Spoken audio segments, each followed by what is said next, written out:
Dito sa Papa Dudut Stories, ikaw ay hindi nag-iisa.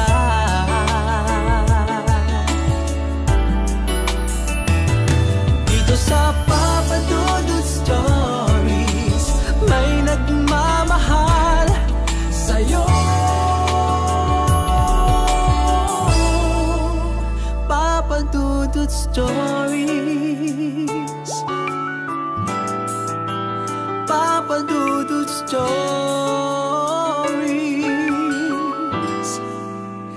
Papa Dudut Stories.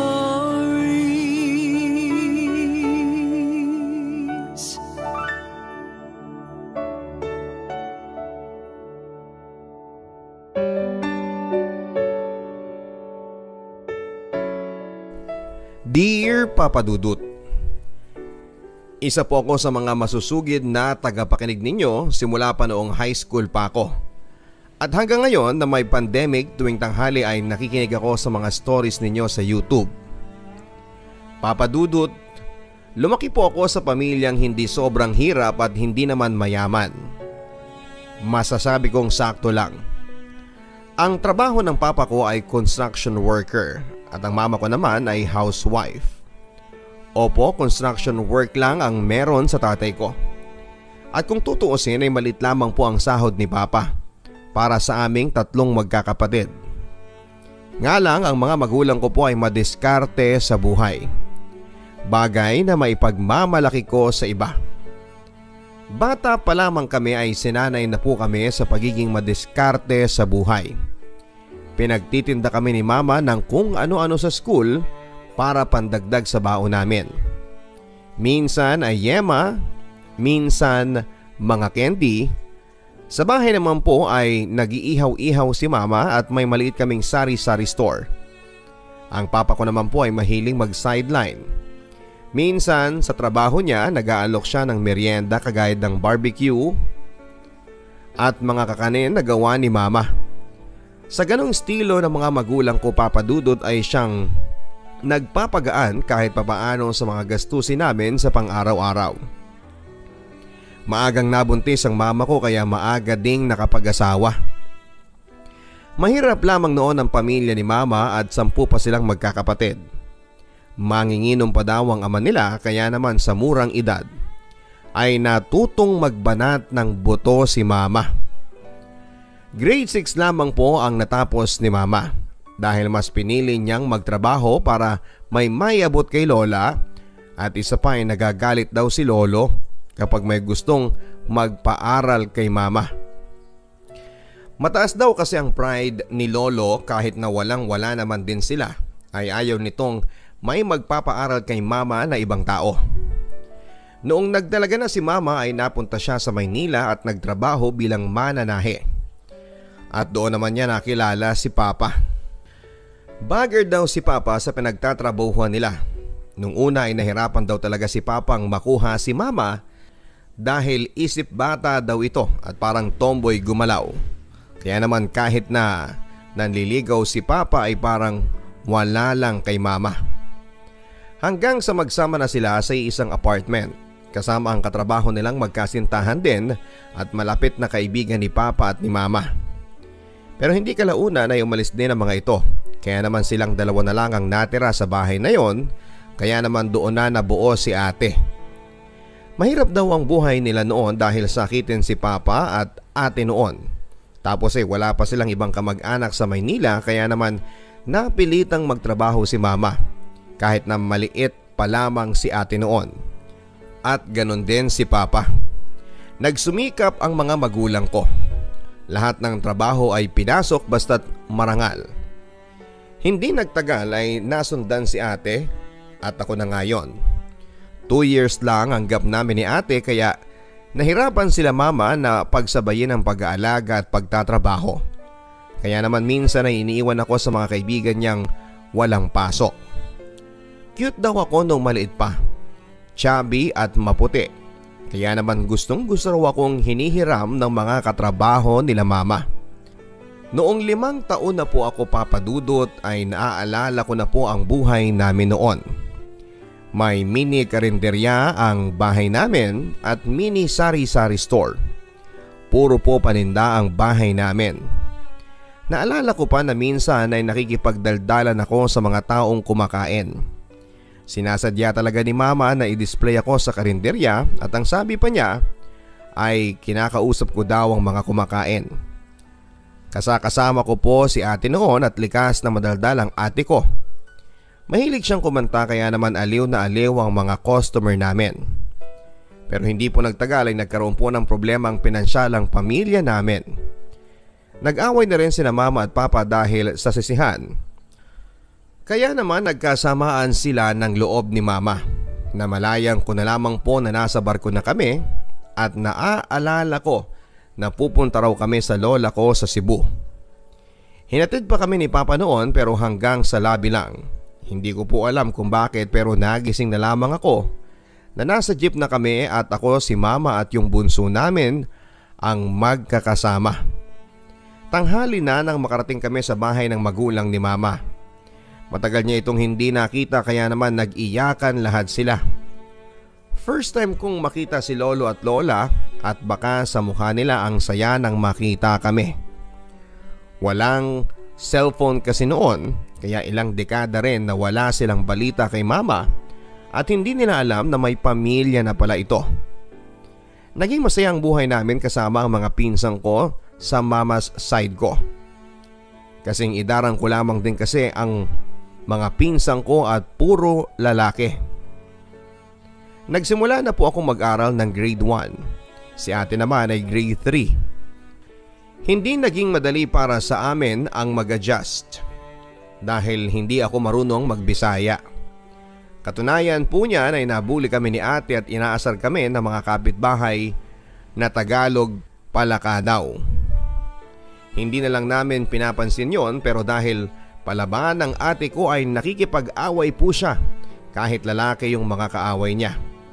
Nakikipagdakdakan siya talaga at inaawat lamang po ng mga tita namin at tawang-tawa naman kay ate dahil napakadaldal daw nito at bungangera. Pero hindi nagtagal ay umalis si mama. Hindi ko po naintindihan noon, Papa Dudut, pero madalas ko pong marinig na umiiyak si mama. Minsan isang gabi ay umuwing luhaan si mama. Dali-dali akong sumalubong at nakatingin lang. Lumuhod sa harapan ko si mama at umiiyak. Walang nakitang pera sa daan si mama. Yun lang ang natatandaan kong sinabi niya.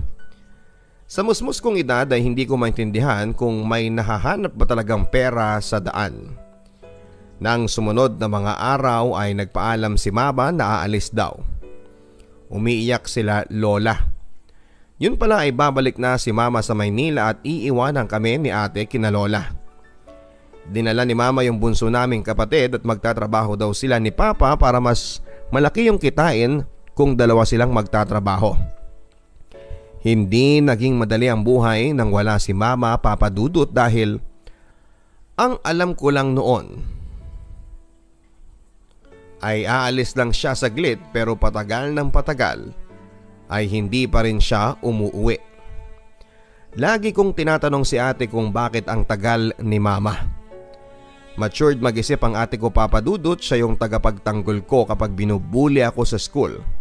Talagang aabangan niya sa labas kahit mag-isa lamang siya at kahit pa mga lalaki yung nambubuli sa akin. Minsan kasama nga po yung tito namin noon ay grade 5 pa lamang.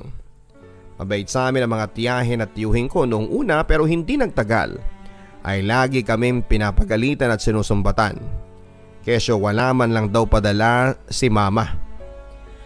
Naging panaylugaw na lang din ang kinakain naming magkakapatid. Umaga at gabi po dahil hindi na kami makautang sa tindahan.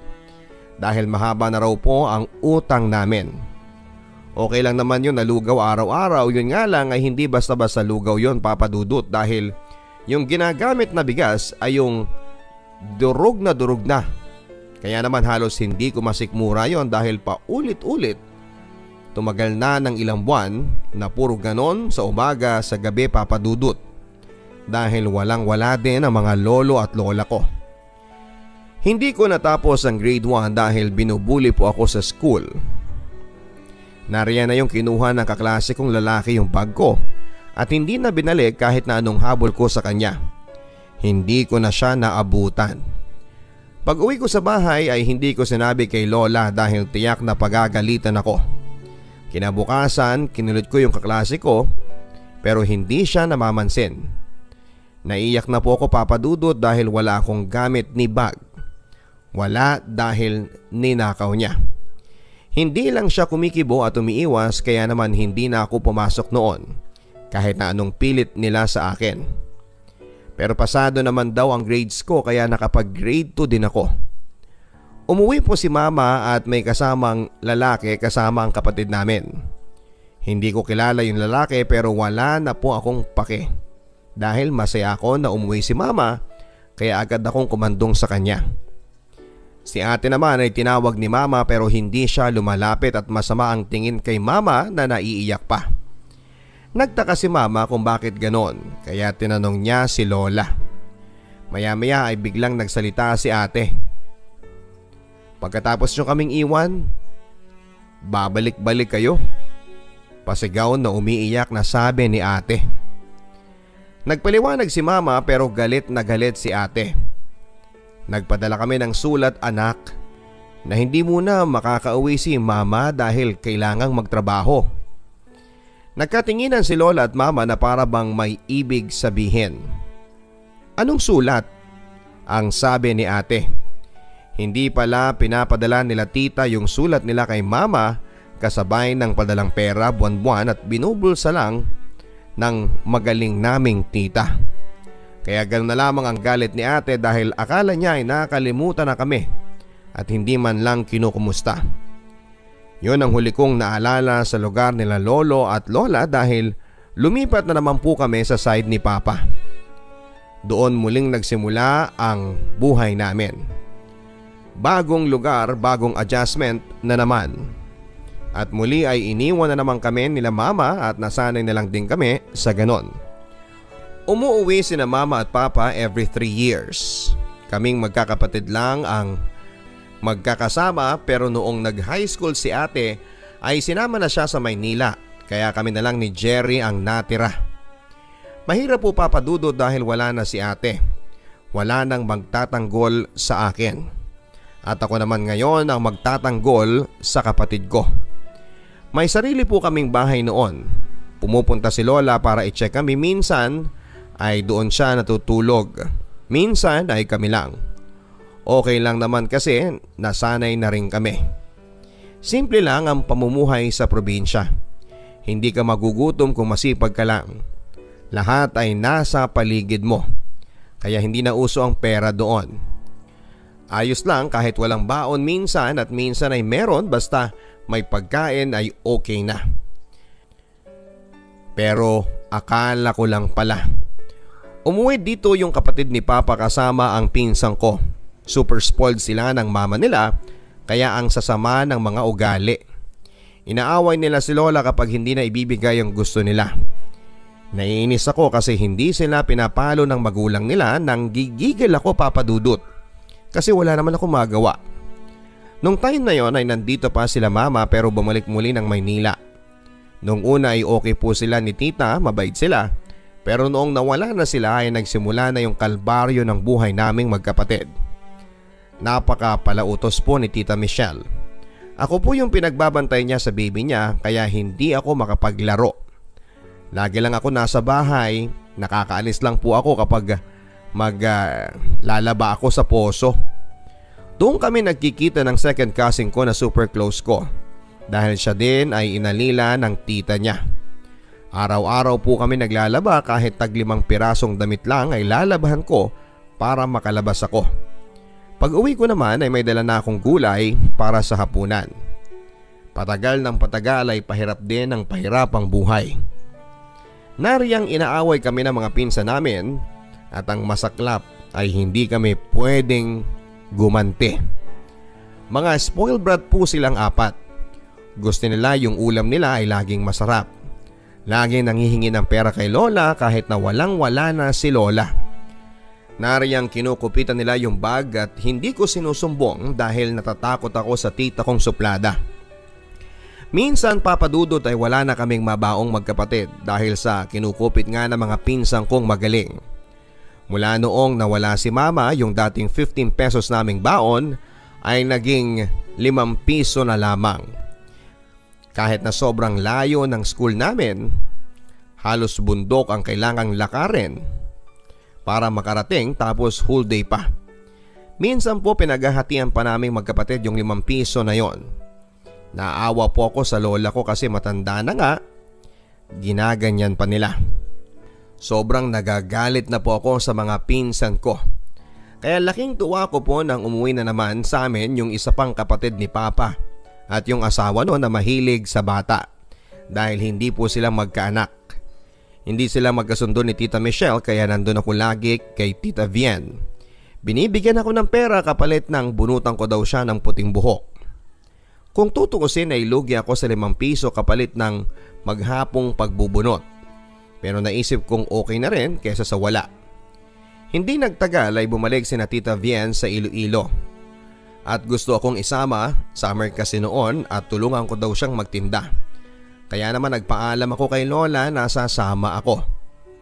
Nagpapasalamat naman ako na agad namang pumayag si Lola. Kaya dali-dali ako nag-impake. Nang makarating ako sa bahay nila ay ako ang nag-asikaso ng lahat. Sanay ako papadudot na maagang nagigising at hindi ako sanay na walang ginagawa dahil ganon sa probinsya. Kaya nanibago ako nang sa syudad na ako. Tanghali na kasi silang gumigising at ako naman ay 5 AM ay gising na. At pakiramdam ko ay tanghali na. Pagising ko ng alas 5 ay dali-dali akong pupunta sa kusina at magluluto ng almusal.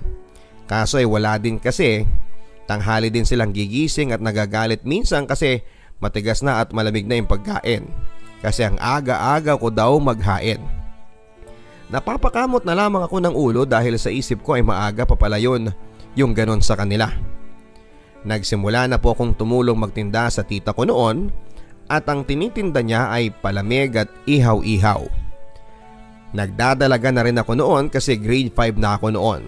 Kasama ko din noon si Alice, yung close kong second cousin dahil magkapit-bahay lang sila ni Tita Bien at yung kumupkop kay Alice. Kaya naman naging masaya na rin ako dahil may nakakadaldalan ako pagtapos na mga gawain ko sa bahay. Tuwing gabi ay tumatambay kami sa labas ng kalsada malapit sa bahay nila Alice at nagkwekwentuhan ng tungkol sa buhay-buhay. Halos kambal na ang turingan namin ni Alice dahil doon pa lang sa probinsya ay kami na ang laging magkadikit. Pareho kaming laging nakabestida at ayos ng buhok. Nagkakantahan kami sa tricycle habang nakatambay at ang favorite naming kantahin na yung kanta ng AGs. Super vibes kami ng pinsang ko na yon. Yun nga lang ay biglang tumawag si mama sa akin at sinasabing kukunin na raw kami. Biglaan lang yung pag-alis namin kaya hindi na ako nakapagpaalam sa mga kaibigan ko doon. Nalungkot po ako papadudot at the same time ay masaya dahil makakasama ko na sina mama at papa. Kasama namin si Lola na pumunta ng Maynila.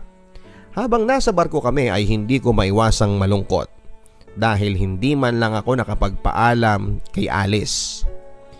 Si Papa ang sumundo sa amin sa pier at masaya siyang sinalubong kami ni Lola.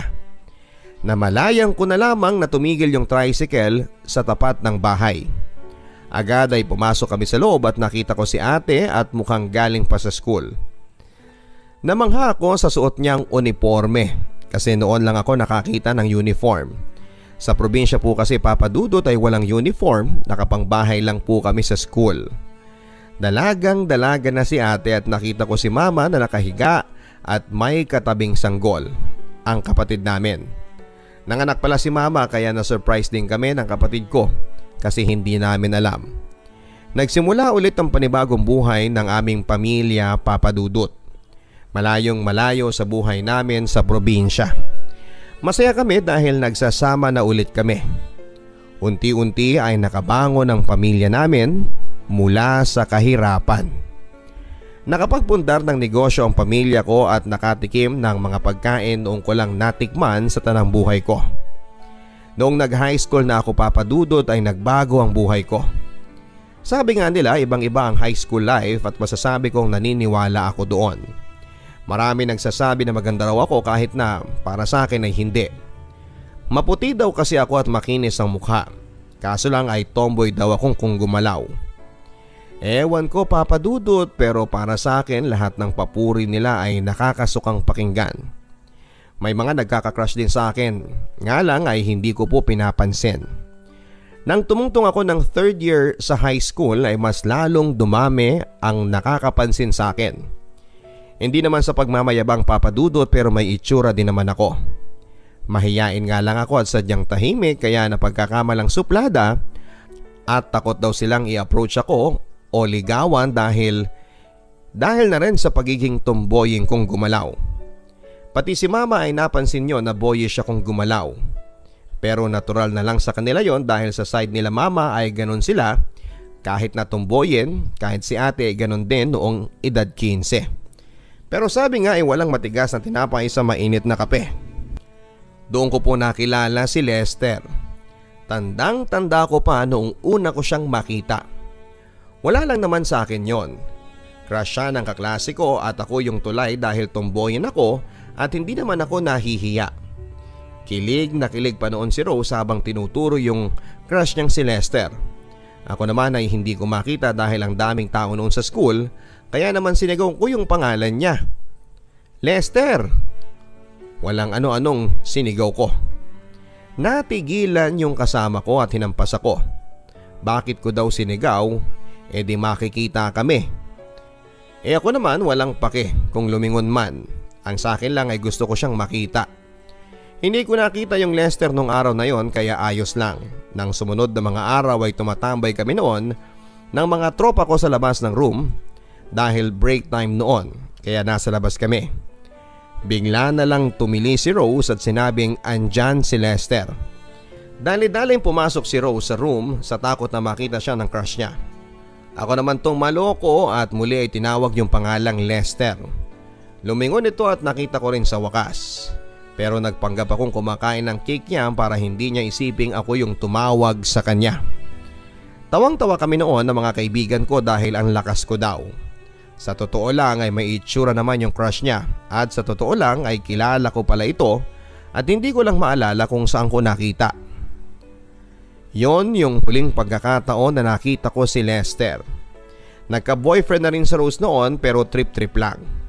Pag uwi ko sa bahay ay nagfi-Facebook ako at nag-post ng mga love quotes kahit wala naman akong love life noon. Maya-maya pa ay sunod-sunod na tumunog ang phone ko. Sunod-sunod yung heart reaction sa mga pictures ko at nakita kong pangalan ay pamilyar. Si Lester. Medyo natawa ako kasi friend ko pala siya. Dali-dali kong chinat si Rose para i-update na alam ko na ang pangalan ng crush niya. Kaso sabi niya ay hindi na niya crush. Kaya lang mapilit ako.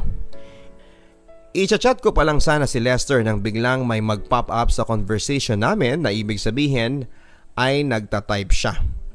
Nagulat po ako Papa Dudut dahil ako yung magchat-chat kaso naunahan ako. Bakit hindi ka pa natutulog? Tanong niya. Medyo kakaibang bungad niya sa akin pero hindi ko pinansin. Uy, crush ka daw ni Rose. Agad-agad yon ang reply ko sa kanya. Tawang-tawa ako Papa Dudut dahil may maibabalita na ako sa kaklase ko. Ha? Sino yun? Sabi ko naman ay kaklase ko. Ako yung tumawag sa iyo nung nakaraan. I-chat mo to. Sabay lagay ng FB account ni Rose. Sige, yun naman ang reply niya. Wala lang sa akin ang araw na yon dahil busy rin ako sa mga kachat ko at mga trip-trip kong manliligaw. Maya-maya pa ay nagchat sa akin si Rose at kilig na kilig to at nahihiya daw siyang mag-reply. Kaya naman chinat ko si Lester. Uy, kausapin mo lang yan si Rose, nahihiya lang yan. Daldalin mo. Ang sabi ko na para bang matagal na kaming magkaibigan. Samantalang ang totoo ay hindi naman kami magkakilala. Nagpatuloy ang pagchat namin ni Lester hanggang sa maging close friend na kami. Dahil casual lang ang pinag-uusapan namin, especially tungkol sa church, dahil churchmate ko pala si Lester. At makadiyos talaga siya. Samantalang ako ay sabay lang sa agos kapag sinipag lang ako. Hanggang sa inamin niya na Naiinis siya sa akin nung una kaming magka-chat. Kaya tinanong ko kung bakit. Ang sabi naman niya ay naiinis ako kasi unang chat ko pa lang sa'yo, pinamimigay mo na ako. Na nagpatigil sa pagiging walang hiya ko sa kanya. Hindi ko alam Papa Dudut pero nahiya ako sa mga sinabi niya.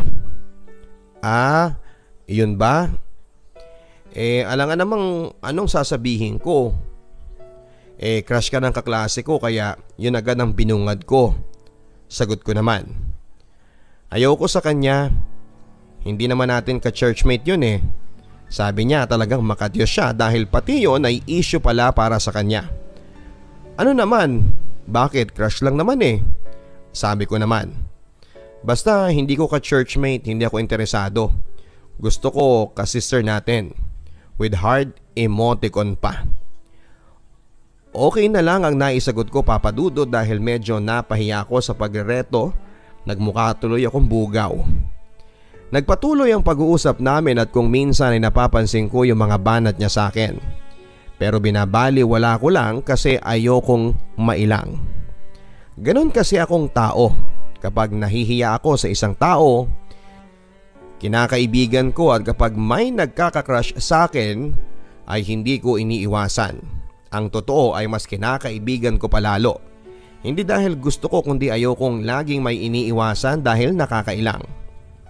Kinaibigan ko sila at pinatu-turn off ko sila sa akin. Ipinapakita ko na hindi ka dapat magkagusto sa akin dahil mas maganda akong maging kaibigan at tropahin lang. Kaya kadalasan sa mga nanliligaw sa akin ay kalaunan ay nagiging kaibigan ko lang. Matatapos na noon ang summer at enrollan na naman. Kami naman ni Lester ay nagbalak na magkita sa school nung araw na yon para formal na magkakilanlan bilang magkaibigan. Bumanat pa siya sa akin na pag naging magkaklase tayo, ako na ang bodyguard mo. Natawa lang ako Papa Dudut sa mga sinabi niyang yon dahil alam niyang marami akong kaibigang lalaki at nung araw na nga yon sila ang kasama kong mag-enroll. 5 lalaki at 2 babae lang kami. Nakatambay kami sa may puno ng langka dahil inabot na kami ng break time, kakapila para mag-enroll. Nang mahagip ng mata ko si Lester. Ewan ko Papa Dudut pero nakaramdam po ako ng hiya at takot. Ang presko niyang tingnan sa puting-puti niyang uniform at halatang alaga sa Sunrocks. Malinis ang haircut at malinis talaga siyang tingnan dahil planchado ang damit.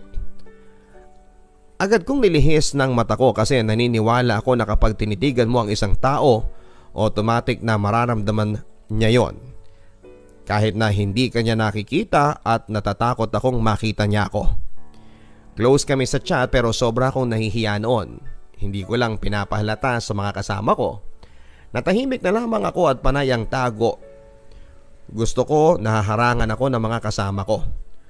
Umalis si Lester at napadaan lang sa amin. Hawak-hawak ang card niya. Hindi ko na tinignan kung saan pupunta kasi nahihiya ako. Pag-uwi ko ng bahay ay agad ako nag-Facebook. Nakita ko ang chat ni Lester. Nag-enroll ka ba?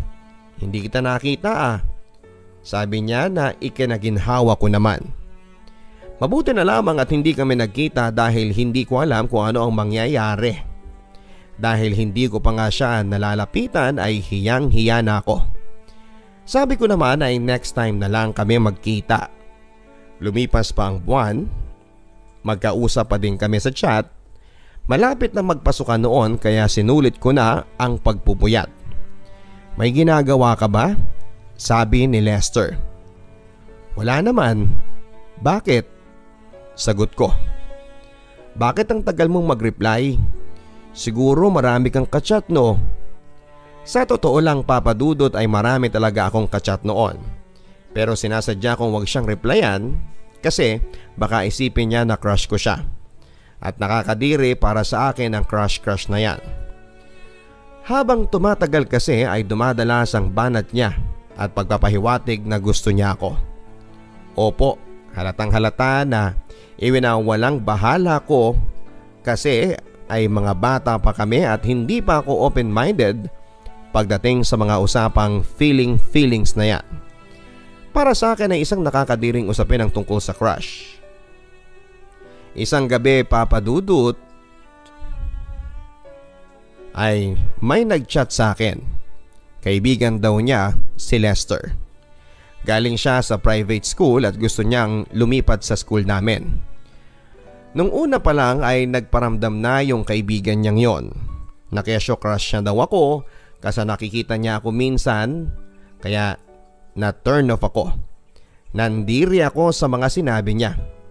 Hindi naman sa pag-iinarte papadudot, pero yun po talaga ang nararamdaman ko pag gusto ko siya bilang kaibigan, tapos ay magko-confess.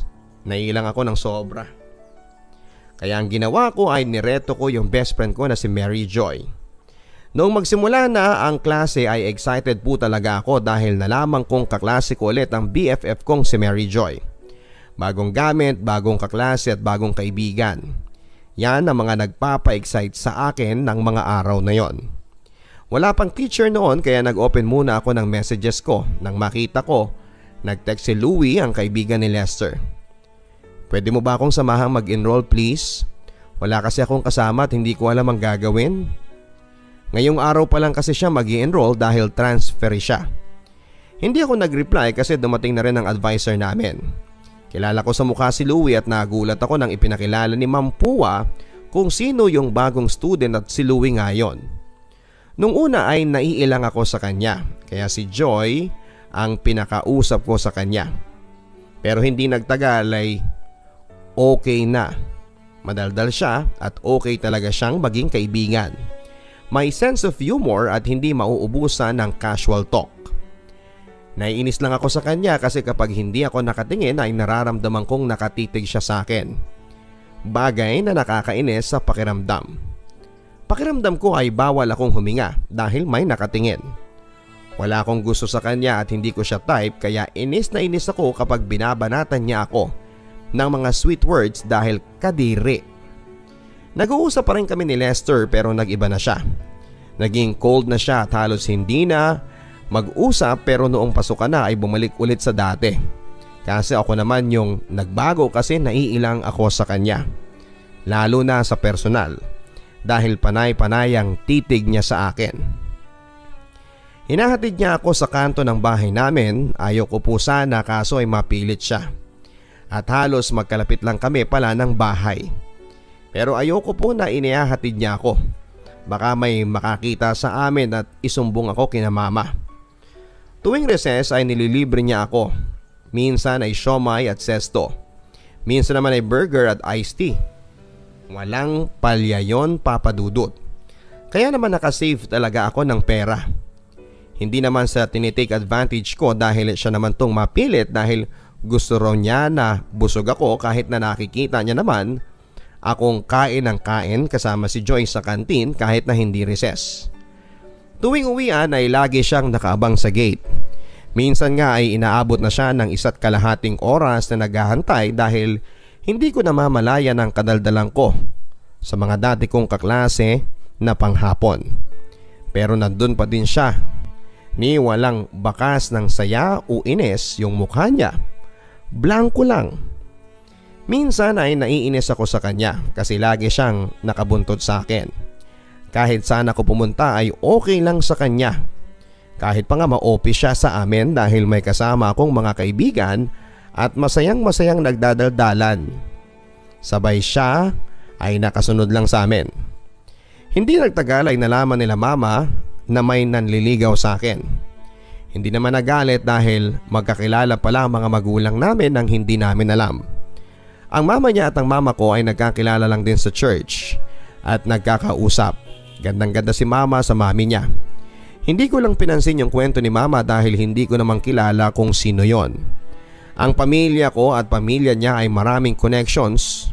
Kumbaga sa katunayan, ang bagong gawa naming bahay pala ay dating bahay nila. Hindi nagtagal ay nahulog na ako kay Lester.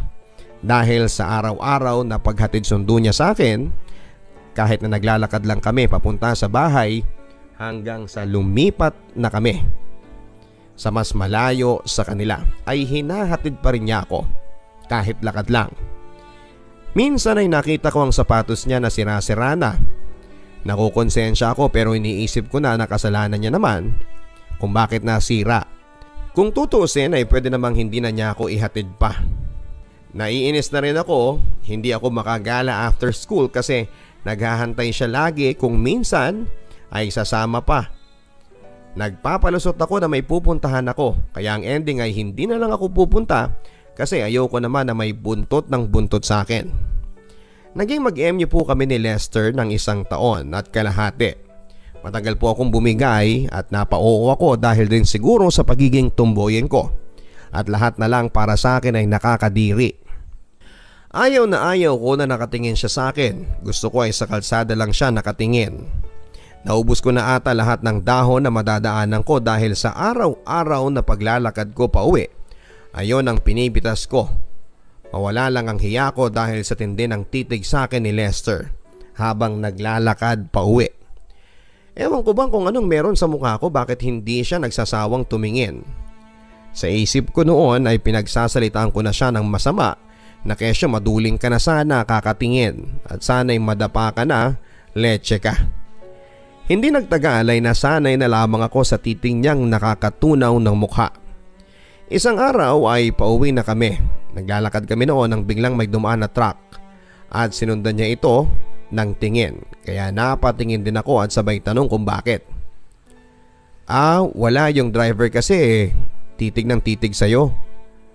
Sa kakalingon ko sa truck ay nahulog po ako sa gutter papadudot at napasubsob ako sa kalsada. Hindi lang tapilo kundi subsob talaga. Sobrang hiya ko papadudot dahil sa pagkakadapa kong yon ay napamura pa ako sa isip-isip ko. Ang tanga-tanga mo, self-clumsy ka talagang bubita ka. Nakakahiya ka. Nasabi ko sa sarili ko yon habang tatayo dahil ang sakit po ng kamay ko dahil may galos at napuruhan. Pero kailangan kong kumilos na parang walang masakit. Napansin ko pong nakatayo lang si Lester at shock na shock ang mukha niya.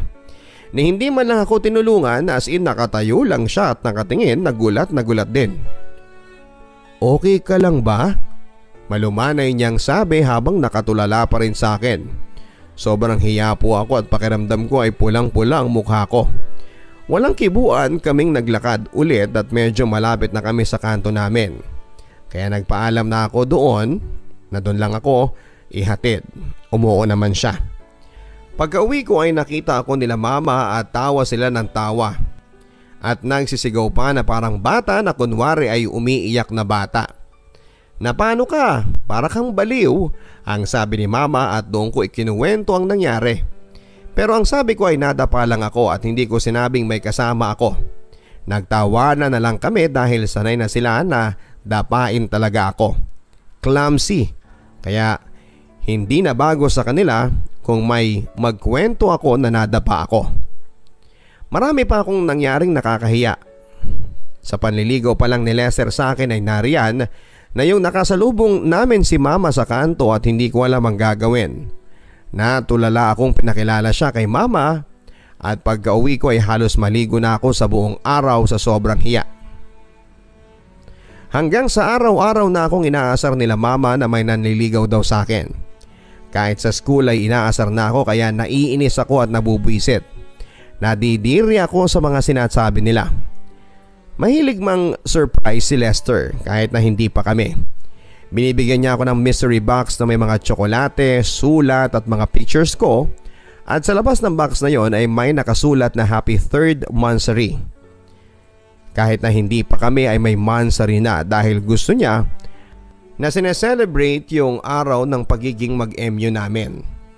Tinatago ko po yung box sa damitan ko as in sinisiksik ko sa pinakasiksik para walang makakita. Pero talagang walang sekretong hindi mabubunyag dahil nakita yon ng kasambahay namin habang inaayos yung damitan namin. At nakakainis pa dahil saktong pag-uwi ko ay binabasa niya yung letter sa akin. Kaya naiinis akong hinablot ko kaagad at tinago. Grabing pangaasar na naman ang inaabot ko sa pamilya ko.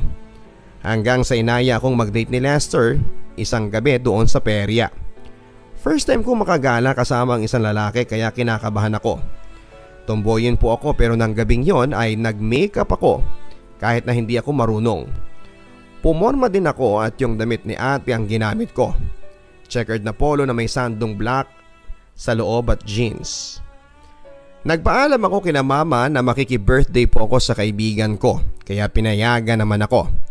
Nakita ko si Lester na nakatayo sa poste ng kanto namin at lumapit na ako, pero hindi ko siya tinitingnan kasi baka mapansin niya yung makeup ko. Naramdaman kong nakatitig na naman siya habang nasa tricycle kami, pero pinipilit kong ibaling yung mata ko sa daanan.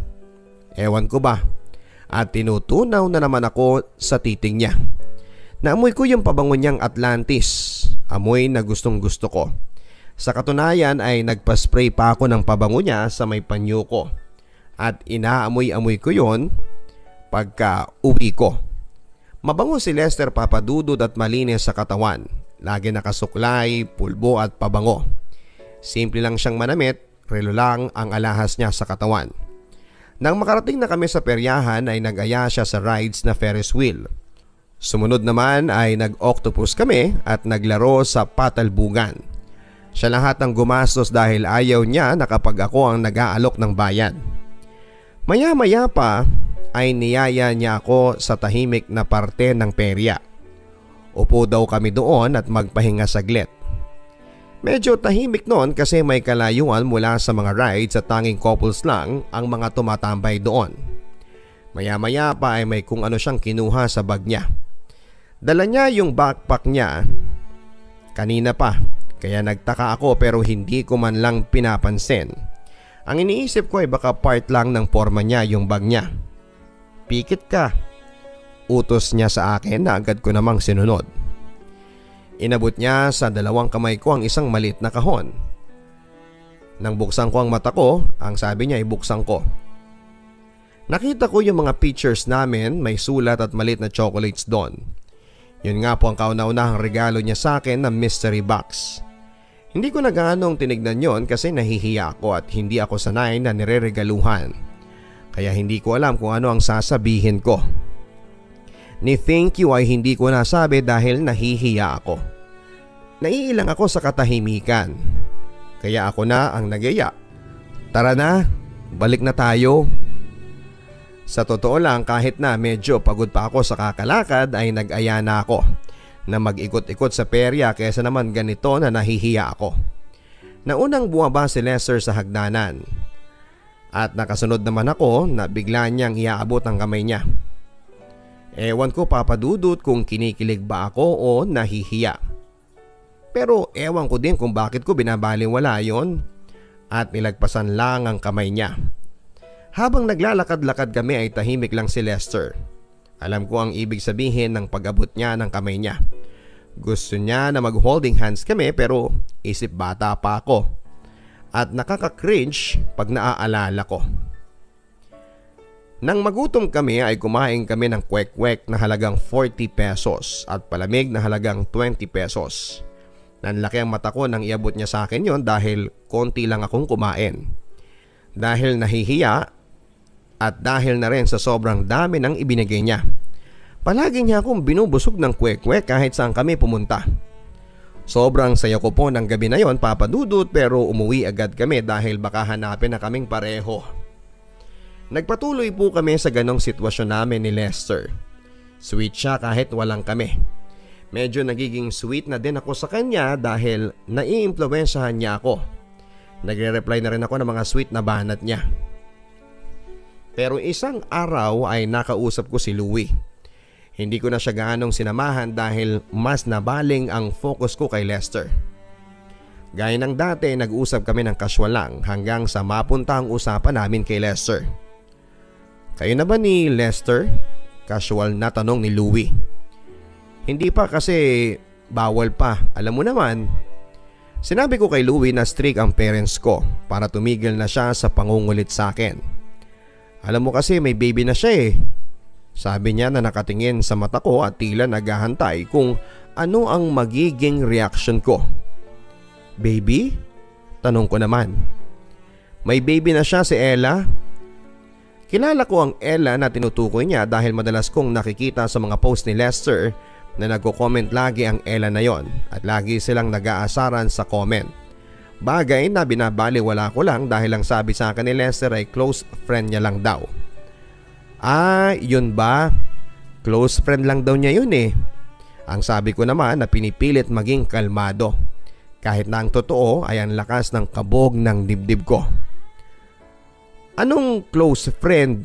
Baby nga ang tawagan nila at matagal na silang MU. Hindi na ako nakasagot sa sinabi niyang yon dahil hindi ko alam ang sasabihin ko. Para akong maiiyak papadudot dahil nagsinungaling si Lester sa akin. Pagka-uwian ay nagsabay kami ni Lester muli. Kaya naman naitanong ko ulit sa kanya kung sino ba talaga si Ella sa kanya at kung totoo ba na mag-MU sila. Tinanggi naman niya sa akin papadudot at ang sabi ay close lang daw talaga sila pero hindi sila mag-on or mag-MU. Mas pinaniwalaan ko si Lester dahil iniisip kong sinisiraan lang siya ni Louie sa akin. Nagtiwala ako papadudot dahil mas matinong kumilo si Lester. Pormal ito, tahimik at laging kalmado. Unlike kay Louie na maingay, palaasar at alaskador at bulero. Ang classroom namin ni Lester ay medyo magkatapat kaya naman nakikita ko po si Lester kahit nagle-lesson sila dahil nakaupo po ako malapit sa bintana at siya naman ay malapit sa pintuan pero kitang kita ko po siya. Kinikilig po ako kapag nakikita kong ngumingiti siya kapag kausap ang mga kaibigan niya. Siguro ay hindi niya ako nakikita kasi mataas ang room ko at sila ay medyo mababa kaya ako lang ang pwedeng sumilip sa kanya. Minsan ay tinatawagan ko siya kapag wala silang teacher at kami rin. Nakikita ko ang mukha niya kapag masaya ba siyang kausap ako o hindi. Minsan pa nga itatawag ako pero hindi ako nagsasalita dahil nakatitig lang ako sa kanya. Habang hello siya ng hello at nakakatawa. Wala siyang kaalam-alam na nakatingin lang ako sa malayo. Moving up practice na noon papadudot at lahat kami ay nakapila nang biglang may kumalabit sa akin. Si Lester yon, pawis na pawis ito at ang hapong-hapo na. Sabay abot sa akin ang supot at mainit-init pa ito. Kainin mo. Tumango na lamang ako dahil bigla na lang siyang umalis at bumalik na sa pila nila. Dahil madaming estudyante noon ay hindi ko na siya nakita. Napangiti na lamang ako habang tinatanaw ko siya sa malayo sabay kinakain ng binili niyang 1 dosenang burger. Nakikipagtawanan ito sa mga katabi niya kaya napapatawa na rin ako. Hoy, boy, pengen naman ako niyan. Sabi ng best friend kong si Joy at sabay dakma sa burger ko. Madami naman yung burger kaya pinamigay ko sa mga katabi ko yung iba. Ngiting-ngiti tayo boy ah. Asar na naman sa akin ni Joy habang kumakain. Paano ba naman po ay inspired po ako at masayang masaya dahil nakikita ko ang lalaking nagpapasaya sa akin. Hindi ako makatingin kay Lester pagkatabi ko siya kaya naman sinusulit ko itong tingnan kapag nasa malayo o di kaya ay hindi niya alam. Sobrang effort talaga ni Lester papadudot. Inaasar na nga po ako sa school namin na nagpapanggap pa daw ako na hindi kami pero hatid sundo naman. Hindi ko na lang pinapansin yon dahil alam ko naman ang katotohanan. Nang mag-graduation na nga po ay todo paganda ako kasi nag-usap kami ni Lester na pagkatapos ng graduation ay magpapapicture kaming dalawa. Kinulot ni ate ang buhok ko at planchadong-planchado ang uniform ko. Total naman ay last ko nang magagamit yon. Papunta na kami sa mismong sports center noon. Palingali nga ako at baka sakaling makita ko ang mga kaibigan ko sa pila. Maya-maya ay may kumalabit sa akin at parang tumigil ang mundo ko. Nang makita ko ang ngiti ni Lester, nag-smile ito sa akin na para bang prinsipe sa kapormalan. Nakita ko ang mami niya at nagulat ako nang magbatian ang mga magulang namin. Habang nagdadaldala ng mga magulang namin ay nakatitig lang sa akin si Lester at ako naman ay para hindi may lang ay nagreklamo agad na ang traffic at kung ano-ano pa. Wala lang siyang sagot. Basta ay nakatayo lang siya sa harap ko at parang inisa-isa niyang tignan bawat kanto ng mukha ko. Kaya naman hiyang-hiya ako. Pero hindi ko pinahalata at kahit anong mangyari ay hindi ako titingin sa mga mata niya at baka manigas ako sa pagkakatulala. Ever since po papadudot na nagkakilala kami ay never kong tinitigan ang mata ni Lester. Sa iba ko nakatingin at hindi sa mukha niya. Pag medyo napapaangat kasi ang tingin ko sa mukha niya ay nangihina po talaga ako. Habang nag-i-speech ang mayor sa harap ko ay hindi ko maiwasang mapatingin sa pwesto nila Lester. Dahil katapat namin yon at sobrang laki ng sports center na yon kaya malabo na ang mukha ni Lester. Pero kitang-kita ko po papadudot na may kasamang babae ang mami niya. Akala ko noon ay kapatid niya yon dahil lagi nilang kasama. Pero nalaman kong hindi at kaibigan daw nila. Pero mukhang sweet na sweet sila dahil nagpapapicture ito ng halos idikit na ng babae ang mukha niya kay Lester. Kaya naman nakabusangot ako at pinakita sa best friend ko. Gigil na gigil kaming dalawa kasi totoo naman na grabing makadikit yung babae kay Lester. Maganda yung babae at 1 taon lang ang agwat namin ni Lester dito at nalaman ko pang crush niya daw si Lester. Sa katunayan, pagkatapos ng graduation ay kumain kami sa restaurant at naiirita ako sa babaeng yon dahil grabe kong makaharot. May pa hampas-hampas pa dahil hindi pa siguro niya alam na mag-MU na kami ni Lester. Halata ko ang paglapit sa akin ni Lester at nahalata niya siguro nag-iba ang mood ko dahil doon. Tahimik lang akong kumakain noon, maya-maya pa ay hinawakan ni Lester ang kamay ko na nakapatong sa lamesa. Nagulat ako at biglang napatingin sa mata niya. Para akong binuhusan ng malamig na tubig sa katawan. Nanlamig po ako papadudot dahil sa tingin niya ay para akong natunaw ng sobra-sobra. Nagkatitigan po kami ni Lester at seryosong-seryoso ang mukha niya. Nang bigla akong bawiin ang kamay ko at binaling sa pagkain ang atensyon ko dahil sa sobrang hiya. Hindi naman napansin yun ng mga magulang namin dahil nagkwekwentuhan ang mga ito. Nang mag-senior high school na kami papadudot ay same school pa rin kami ng pinasukan. Hindi namin pinag-usapan yon papadudot dahil nawalan lang talaga ako ng slot sa school na papasukan ko sana. Kaya doon na lang din ako pumasok sa school ni Lester. Una dahil malapit lang ito sa amin at andon ang strand na gusto ko. ABM ako at STEM naman si Lester. Yun nga lang ay panghapon ako at pang umaga siya dahil na-late po ako ng enroll at nagkataong wala ng slot sa pangumaga. Medyo nahirapan po ako dahil wala po akong kakilalang kaklase noon. Si Joy na BFF ko ay sa ibang school pumasok pero katapat lang ng school namin. Pero hindi na talaga kami nagkikita. MU pa rin kami ni Lester noon dahil masaya naman kami sa ganon. Pero dahil nga magkaiba kami ng schedule ng pasok ay nagkaproblema. Napansin ko kasing hindi na siya pala chat at minsan ay ganon din ako. Hindi rin kami nakikita sa school dahil sa oras ng uwian nila ay 2 PM at ang pasok ko naman ay 12. Nag-aaway na rin kami dahil sa tampuhan. Isang gabi papadudot ay binuksan ko ang Facebook niya. Medyo nagdududa na rin ako noon kasi bigla siyang nagbago at syempre hindi maiwasang makakilala siya ng mga bagong babae. Lalo na't nalaman kong niloko niya ako. Nagsinungaling siya sa akin tungkol kay Ella. Nabasa ko ang message ni Ella na nagpapaalam at nagpapasalamat sa memories nilang dalawa at ingatan daw ako. Lahat ng pangako niya kay Ella ay sa akin na lang daw to pa rin. Nakonsensya ako at pakiramdam ko ay nakasira ako ng relasyon. At nasaktan ako sa part ni Ella. Kung alam ko lang sana. Kaya lang ang sabi ni Lester ay wala daw talaga sa kanya yon. Masyado lang daw nag-assume si Ella at trip-trip lang kumbaga dahil nananahimik siya ay bigla na lang siyang tinatawag na baby ni Ella. At doon na nga nagsimula ang story nila. Pero para kay Lester ay laro lang yon at sinasakyan niya lang si Ella dahil hindi niya trip yung ganong klase ng babae na sila pa mismo ang lumalapit sa lalaki. Ang gusto niya ay yung kagaya ko na mahirap kunin at ligawan dahil ang ibig sabihin noon ay hindi ako basta-basta maaagaw ng iba sa kanya. Kaya napanatag muli ako at naniwala sa paliwanag niya. Nagulat ako papadudot nang mabasa ko ang chat nila ng bago niyang kaklase.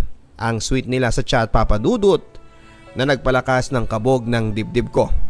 Sobrang galit at selos ko noon papadudot at naiiyak na ako dahil kakakilala pa lang nila ay gano'n na sila ka-close. Minsan yung babae ang bumabanat ng sweet words at siya naman ay parang kilig na kilig at tuwang-tuwa sa reply niya. Galit na galit ako papadudot kaya chinat ko siya. Sinumbatan ko siya na kesyo hindi kami magkasabay ay lumalandi na kaagad siya at nawawala na ng time sa akin. Sorry po siya ng sorry pero hindi ako nakikinig. Mali lang daw ang pagkakaintindi ko at nakikisama lang daw siya, Papa Dudut, dahil wala siyang gaanong kilala pa. Pero hindi ako nakinig sa sobrang galit, Papa Dudut, ay 1 linggo ko siyang hindi pinansin. Walang chat, walang tawag or text. Hindi rin siya makapunta sa bahay dahil hindi ko sinabing lumipat na kami. Nang humupa na ang galit ko ay agad-agad kong binuksan ang Facebook ko. Sorry nang sorry si Lester. At kausapin ko na raw siya at miss na niya ako. Nakonsensya ko, Papa Dudut, dahil 1 linggo ko siyang tiniis na huwag kausapin at nami-miss ko rin siya. Pagpasok ko sa school ay hinanap kaagad ng mata ko si Lester at hindi naman ako nabigo. Nagkita kami ni Lester at kumain sa kantin dahil ang aga-aga kong pumasok noon, break time nila, kaya sinabayan ko na. Nagkapatawaran kaming dalawa at inamin namin ang pagkakamali namin. Naging okay ulit kami ni Lester, Papa Dudut, at minsan nawawala ng time dahil din sa thesis namin. Kaya nag-iintindihan na lamang kami. Nag-graduate na kami ng high school ay masayang-masaya kami. Gaya ng dati ay pagkatapos ng graduation, kakain kami ng pamilya ko kasama ang pamilya niya. Naging kami na po, Papa Dudut, at tuwang-tuwa si Lester. Nung ako naman ay normal na lang din, kahit MU kami ay parang kami rin naman talaga dahil legal na kami kahit walang label. Nang mag-college na kami ay kumuha ako ng kursong nursing, siya naman ay computer engineering. Siya ay naiwan sa dati naming school at ako naman ay napalayo. Malayo po ang school ko kaya naman hindi maiwasang naghihinala si Lester dahil alam niya daw na maraming pogi sa school na yon. Totoo, Papa Dudut, na maraming magaganda at poging estudyante sa school na yon. Pero ang hindi alam ni Lester ay wala akong pake dahil siya lang ang pinaka-pogi para sa akin. Nagsimula na ang pasukan at sa unang taon ng college life namin ay talaga namang nakaka-excite. Marami akong naging kaibigan sa unang araw pa lamang. Dahil sabi ko sa sarili ko ay mas makakatulong kung maraming kaibigan. Dahil sabi nila ay hindi daw pataasan sa college kundi tulungan. Maraming nagkaka-crush sa akin noon, Papa Dudut, dahil pala kaibigan ako at madaldal na. Kaya naman madalas kaming nag-aaway ni Lester dahil daw nahiwalay lang ako sa school, iniwan ko na daw siya at nag-entertain pa daw ako ng iba. Nasaktan ako sa mga sinabi niya dahil wala namang katotohanan at alam naman ng mga kaklase ko na may BF na ako at sinabi kong 5 taon na kami. Pinaliwanag ko ang side ko kay Lester at sinabing hindi ko magagawang lokohin siya dahil mahal na mahal ko siya. Kapag nagsiselo siya ay natutuwa ako deep inside dahil ibig sabihin noon ayaw niya akong mawala. Akala ko ay masaya na kami pero wala pala talagang perpektong relasyon. Nabalitaan kong umuwi na ng Pinas ang dating ka-MU ni Lester. Opo, Papa Dudut, kahit MU lang yon ay naapektuhan pa din ako. Siya si Aliyah. Mas bata siya sa amin ng 3 taon kaya kung iisipin ay hindi dapat ako magselos dahil bata pa ito. Noong mga bata pa lang sila Lester ay alam na ng lahat na gusto na siya ni Aliyah at ganoon din siya. Pero nagkahiwalay sila dahil pumunta ng abroad si Aliyah at hindi sila nagkapaalamanan. Kwento pa nga ng kapatid ni Lester sa akin na umiiyak pa daw si Lester nang umalis si Aliyah. Batang-bata pa si Aliyah pero hindi mo makikita yon sa itsura at galaw niya at katawan niya dahil sadyang maganda, matangkad at sexy ito. Matured po si Aliyah at dalagang-dalaga ang tindig nito. Nang mabalitaan ko ay pinakiramdaman ko si Lester at wala naman akong ibang napansin. Kaya hindi ako nagsiselos. Sa katunayan ay tinanong ko pa siya tungkol kay Aliyah at sa mga past love niya. Kinuwento niya naman lahat sa akin kaya kilala ko lahat. Nakita ko na ng personal si Aliyah at nagandahan ako dahil matangkad itong bata at dalagang-dalaga talaga siya. Ewan ko pero hindi ako nakaramdam ng insecurity bagkos ay ako pa ang unang bumati sa kanya at nagkwentuhan kami at casual lang yon. Alam niya na GF ako ni Lester dahil nag-react siya sa mga pictures namin. Kaya panatag ako. Pero isang araw habang nasa computer shop kami ni Lester ay naisipan kong buksan ang phone niya. Wala naman siyang ibang ka-chat sa recent messages kaya pumunta ako sa archive messages. Nalumo ako sa mga nakita ko at nakaramdam na naman ako ng sakit at halos hindi ako makahinga. Bago ang araw na yon, tinanong ko pa kung Nakakausap niya ba si Aliyah sa chat or personal? Sabi naman niya ay hindi. Pero nabasag po ako Papa Dudut nang makita ko nag-uusap sila ng patago. GC yun ng mga dating kaibigan nila Lester at Aliyah at saksi sila sa memories nila Aliyah dahil mga magkakababata sila. Okay lang sana kung sinabi niya sa akin nung tinanong ko siya. Hindi sana ako magagalit. Sa katunayan ay inutusan ko pang kumustahin niya si Aliyah dahil may pinagsamahan naman sila. At kita ko sa mukha niya na na-excite siya na makausap si Aliyah nang umuwi ito. At nag-post sa Facebook. Nakasama yung mga dati nilang kaibigan at si Lester lang ang absent. Nakita ko ang usapan nila na nagbabalak na gumala sana dahil malapit ang birthday ng isa sa mga kaibigan nila. Hanggang sa napunta ang topic nila sa nakaraan nila ni Aliyah at Lester. Nasaktan ako dahil nag-asaran silang dalawa na may kahulugan. Sus, 3,000 lang naman ang lamang ng boyfriend mo sa akin. Ang sabi ni Lester at agad naman silang inasar ng mga tao sa GC na yon na kesyo muling ibalik ang tamis ng pag-ibig. Agad akong tumigil sa pagbabasa dahil sasabog na ako sa galit at napatingin sa akin si Lester na parang nagulat pa na hawak ko ang phone niya. Tinanong ko siya kung ano yon. Sinagot niya lang, ako ng ang alin. Ang ginawa ko Papa Dudut ay ipinakita ko ang GC na yon at nagalit palalo ako nang sabihin niya na wala lang yon at makitid lang daw ang pangunawa ko. Hindi ko na napigilan at nasampal ko siya at sabay walk out. Hindi ko alam Papa Dudut pero umiiyak po akong lumabas ng computer shop na yon.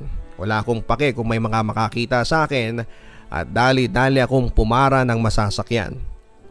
Ayaw ko pong umuwi pero wala akong alam na ibang lugar dahil hindi ako gala. Kaya no choice na umuwi na lamang ako at nagkulong sa kwarto. Ni text or tawa galing kay Lester ay wala. Sobrang sakit ng dibdib ko noon Papa Dudut at bakit niya nagawang magsinungalin at palabasin na makitid lang akong mag-isip. Sino ba namang hindi masasaktan niyan? Parang nagsiselo siya sa bagong boyfriend ni Aliyah. Sumunod na araw ay nagkita kami ni Aliyah at nahalata kong umiwas siya sa akin pero nginitian ko pa din siya. At ang sabi niya sa akin ay kaibigan ni Aliyah ay nakukonsensya daw si Aliyah at naiilang sa akin. Ang sabi ko naman ay hindi ako galit sa kanya dahil alam ko naman na yung boyfriend ko ang may diferensya. Ewan ko Papa Dudut pero hindi ko magawang magalit kay Aliyah dahil napakaamo nito. Nagkita rin kami ni Lester at ang sabi pa nito ay ganito. Pagtapos mo akong sampalin ng walang dahilan, tingin mo ba ihahabulin kita? Nasaktan muli ako sa sinabi niya at parang ako pa ang may kasalanan. Lumipas ang araw ay nawala na rin ang sakit sa akin. Marami pang tagpo ang nangyari na kagaya noon. Lagi na ako naghihinala dahil sa mga sikreto ni Lester. Kahit huli na ay nagmamaang-maangan pa din siya. Hanggat walang matibay na pruweba ay lulusot siya. Ako daw ang problema dahil selosa nang wala sa lugar. Oo, aaminin ko na grabe akong magselos at grabe akong magsalita kapag galit ako. Pero hindi rin naman ako magagalit ng walang dahilan. O hindi ako baliw. Hindi nagtagal ay napagod na lang din ako sa kakaselos kaya gumanti ako. Naisip kong lagi na lang ako nasasaktan at lugi ako dahil wala siyang kaproblema sa akin. Isang gabi Papa Dudut ay nagchat ako sa dati kong crush noong grade 9. At alam kong sasakay siya sa trip ko dahil same vibes kami. Pero hanggang doon na lang yon. Nakipag-usap ako sa kanya minsan na ibumanat ito ng sweet messages. Natutuwa ako Papa Dudut hindi dahil kinikilig ako kundi paniguradong kukulo ang dugo ni Lester kapag nabasa niya. At hindi nga ako nagkamali dahil ganon nga ang nangyari. Pinagpapalit mo na ba ako? Chat ni Lester at imbes na matuwa ay kabaliktaran dahil nakonsensya lang ako sa ginawa ko. Agad ako nakipagbati at sinabing joke lang yon pero nasaktan daw talaga siya nung nabasa niya kaya natuwa ako dahil mahal na mahal niya din ako at nangako siyang magbabago na at hindi na gagawin ang mga bagay na ayaw ko. Basta promise ko daw na huwag ko ding uulitin na makipag-chat sa iba. Sinunod ko naman ang deal namin kaya okay na. Pero naulit na naman Papa Dudut dahil may bago na naman siyang kinakabaliwan na babae. Napansin ko na lagi niyang sinesearch si Aliyah at si Angela. Magaganda mga ito kaya na-insecure ako. Nagsisinungaling siya lagi sa akin kapag tinatanong ko kung bakit niya ginagawa yon. Ang sagot niya lang ay wala lang yon. Pero isang araw ay hindi na ako nakatiis dahil nakita kong panay ang pa-heart niya sa mga story ni Angela. Hindi lang isa heart kundi maraming heart yon. Nung nag-birthday si Lester ay binati siya ni Angela. Alam kong kinilig siya dahil alam kong crush niya. Tinatanggi niya lang pero magaling akong mambasa ng tao. Kaya alam ko kung nagsisinungaling o hindi. Kaya gumanti na naman ako. Nakipag-chat ako papadudod sa ibang lalaki at nakikipag-sweet talks dahil alam kong yon ang kahinaan niya. Ang ipagpalit ko siya at lumandin ng iba. Nagpalit ako ng password para lalo siyang mabaliw. Kakaisip. Nag-send ako ng convo namin ng bago kong kausap. Bago ko sinend yon ay ang tapang na mga reply niya at galit din siya. Pero nung sinend ko yon ay nag-iba siya at parang maamong tuta kaya tuwang-tuwa na naman ako dahil panalo na naman ako. Nagmakaawa na naman siya sa akin na bumalik na raw ako at huwag siyang ipagpalit dahil mahal na mahal niya ako. Na magiging okay na kami at tuluyan na ngang nagbago si Lester. Wala na akong nahuhuli at minsan ay gumagawa ako ng patibong. Chinachat ko siya gamit ng iba't ibang account at magandang profile at nilalandi ko siya. Pero sa awa naman ng Diyos ay nagbago na talaga si Lester. Sa katunayan ay ikakasal na po kami papadudot. Yun nga lang ay dahil sa pandemic ay napuspong nito. Sana po ay nag-enjoy kayo sa makulit kong story. God bless and more power sa inyo. Salamat po sa pakikinig. Nagmamahal, Rian. Ang buhay ay mahiwaga, laging may lungkot at saya. Sa Papadudod Stories, laging may karamay ka.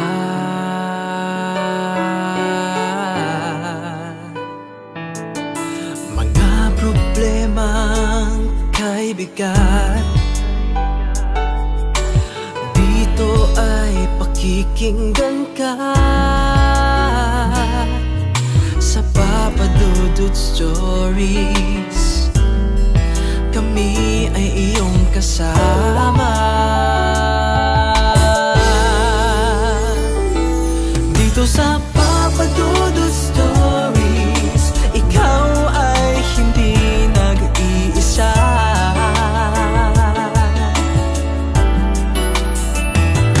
Dito sa Papadudod Stories, may nagmamahal sa'yo.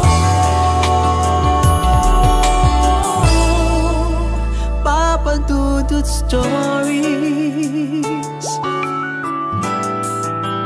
Papadudod Stories.